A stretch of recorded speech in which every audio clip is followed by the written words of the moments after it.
Ici se dressait autrefois sur plus de 8 hectares une filature et une teinturerie du vaste empire Boussac.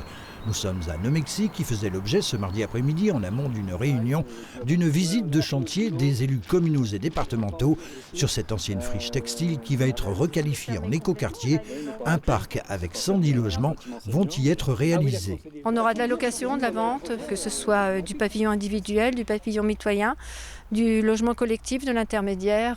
Il est prévu d'y mettre une résidence senior aussi. On en est pour l'instant à la toute première phase de travaux, aménagement des réseaux et voiries provisoires, et le conseil départemental accompagne la commune pour un peu plus de 96 000 €.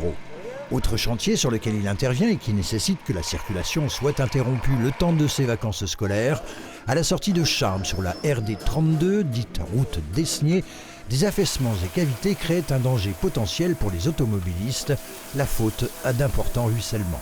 Et il y avait un ouvrage d'art très conséquent, en pierre de taille, voûté, qui était sous la route là. Manifestement, il y avait un passage d'eau qui affaiblissait l'ouvrage d'art. Ces travaux vont se poursuivre jusque fin août avec une circulation alternée pour un coût évalué à 205 000 € entièrement pris en charge par le conseil départemental.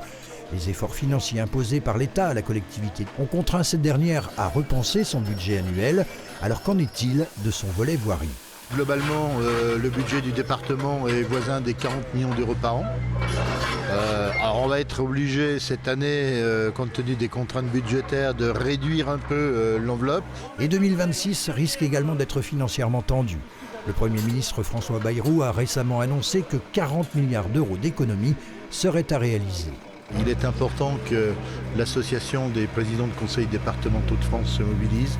Je tiens quand même aussi à rappeler au gouvernement que nous, collectivités, nous sommes contraints de présenter des budgets en équilibre, ce qui n'est pas le cas de l'État. Cette petite musique, entre guillemets, qui consiste à dire qu'il faut que les collectivités montrent l'exemple, jusqu'à maintenant, nous l'avons toujours montré. Et François Vanson d'ajouter qu'il fallait arrêter de prendre les départements pour des variables d'ajustement.